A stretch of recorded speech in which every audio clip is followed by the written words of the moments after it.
Halo, assalamualaikum warahmatullahi wabarakatuh. Selamat pagi anak-anak. Bagaimana kabar kalian? Semoga kalian sehat selalu dan tetap semangat untuk belajar ya. Berjumpa lagi dengan saya Wahyu Novita selaku wali kelas 5B. Pada kesempatan pagi hari ini saya akan memberikan penjelasan materi tematik tema 6 subtema 3 tentang pengaruh kalor. Sebelum kita mulai pembelajaran pagi hari ini, silakan anak-anak like, komen, subscribe, dan juga nyalakan tombol notifikasinya agar anak-anak tidak ketinggalan video terbaru dari channel saya. Dan juga siapkan buku LKS, buku tugas, dan juga alat tulisnya ya. PPKN, permasalahan sosial. Permasalahan sosial yang biasa terjadi di lingkungan sekitar antara lain diantaranya sampah, kali atau sungai yang kotor, bangunan liar, kemacetan lalu lintas, membolos sekolah, kurang disiplin, pemukiman kumuh, dan pencemaran lingkungan. Penyebab terjadinya permasalahan sosial yaitu adanya pihak yang tidak melaksanakan hak dan kewajiban secara seimbang. Dampak lain jika seseorang tidak melaksanakan tanggung jawabnya dengan sungguh-sungguh yaitu pekerjaan tidak selesai sesuai dengan yang diharapkan. Selain itu juga akan merugikan orang lain. Latihan soal untuk kalian, silakan kalian tulis di buku tugasnya.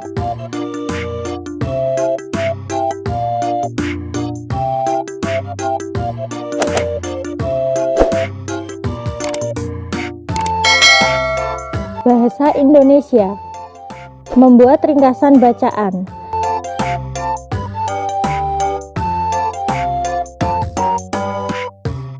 Ringkasan adalah bentuk singkat dari suatu teks.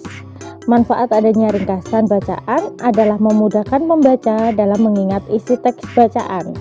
Langkah-langkah membuat teks ringkasan. 1.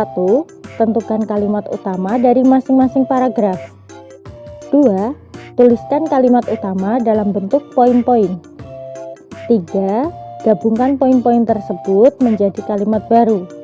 4. Susun kembali kalimat tersebut hingga menjadi kalimat yang padu. Latihan soal untuk kalian, silakan kalian tulis di buku tugas kalian masing-masing ya.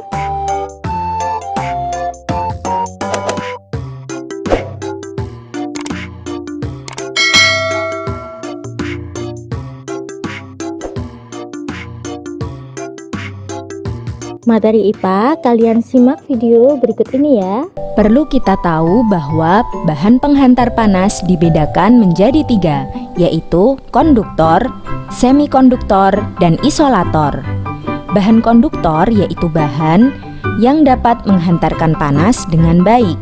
Contohnya, berbagai jenis logam seperti besi, baja, seng, tembaga, dan aluminium, kemudian kaca, air, dan udara.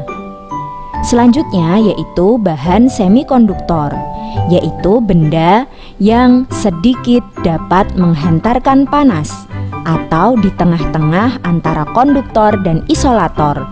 Contohnya yaitu silikon dan germanium yang berguna untuk bahan komponen elektronik. Yang ketiga yaitu bahan isolator, yakni benda yang tidak dapat menghantarkan panas atau penghantar panas yang buruk. Contohnya adalah kayu, kain, plastik, dan karet. Ketiga macam bahan penghantar panas tadi dapat digunakan dalam kehidupan sehari-hari. Contohnya, berikut ini adalah penggunaan bahan konduktor dan isolator secara bersamaan, yaitu yang pertama ada panci dan wajan atau juga alat masak. Panci berasal dari bahan konduktor yang digunakan untuk memanaskan masakan yang ada di dalamnya. Sedangkan pegangan panci dibuat dari bahan isolator yaitu kayu atau plastik untuk menghambat perambatan panas ke pengguna panci. Selanjutnya ada setrika. Alas setrika berasal dari bahan konduktor yang akan menghantarkan panas ke pakaian. Sedangkan pegangan setrika dibuat dari bahan isolator atau plastik untuk menghambat perambatan panas ke pengguna setrika. Berikutnya adalah solder dan obeng. Ujung solder dan obeng berasal dari bahan konduktor, sedangkan pegangan solder dan obeng dari bahan isolator atau plastik untuk menghambat perambatan panas. Berikutnya adalah contoh penggunaan bahan isolator pada termos. Seperti yang kita tahu, termos berfungsi untuk menyimpan air panas. Termos dibuat pertama kali oleh James Dewar, ilmuwan Inggris pada tahun 1902.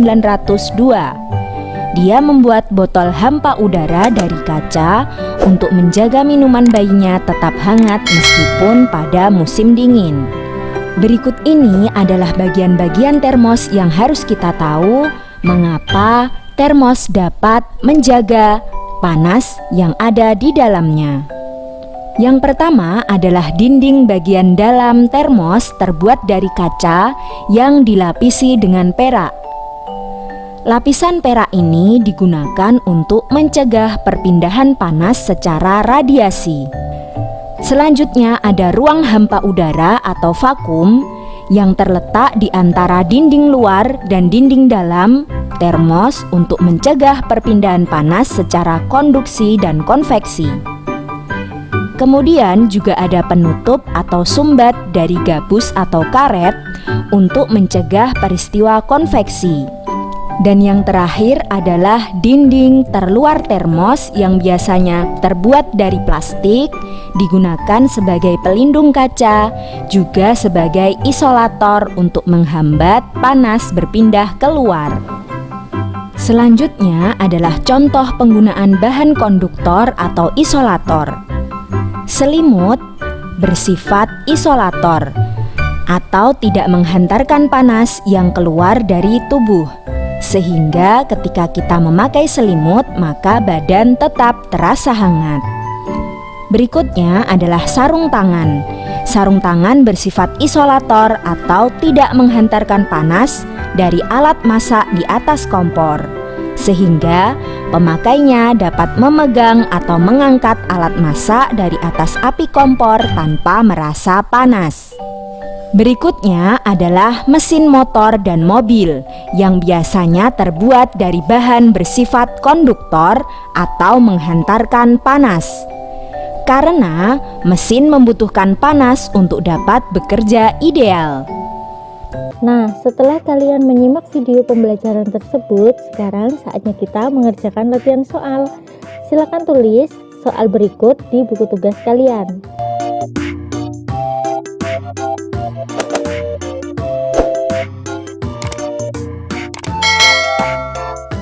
IPS, aktivitas masyarakat dalam upaya pembangunan ekonomi.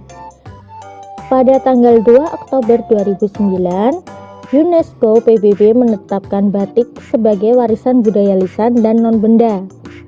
Selain batik, masih banyak kerajinan tangan yang mendunia, di antaranya yaitu wayang, ukiran kayu, tenun, dan gerabah.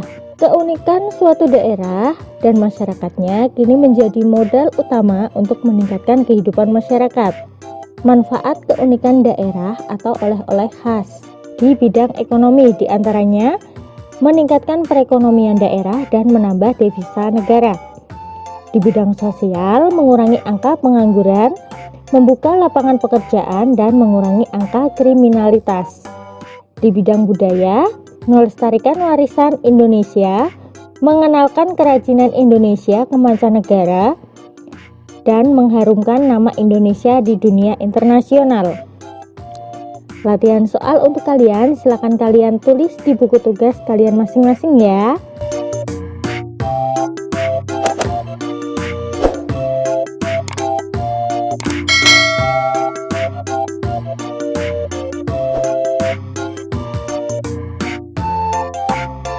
SBDP, gambar cerita. Gambar cerita adalah gambar yang menceritakan suatu adegan atau peristiwa, atau gambar menunjukkan kegiatan orang-orang atau binatang dalam suatu peristiwa. Fungsi gambar pada gambar cerita diantaranya memperjelas alur atau isi cerita, memperjelas isi pesan dalam promosi suatu barang, menarik perhatian, menambah nilai artistik atau keindahan, dan sarana untuk mengungkapkan perasaan penggambarnya. Teknik menggambar gambar cerita antara lain teknik arsir, teknik blok, dan teknik sapuan cat air. Menggambar cerita dapat dilakukan dengan dua cara. Yang pertama, alat yang digunakan untuk menggambar cerita teknik kering, diantaranya pensil, kapur, krayon, atau bahan lainnya yang tidak memerlukan air sebagai pengencer. Yang kedua, alat yang digunakan untuk menggambar cerita teknik basah, diantaranya cat air, tinta bak, atau cat poster yang menggunakan air sebagai pengencer. Latihan soal untuk kalian, silahkan kalian tulis di buku tugas kalian masing-masing.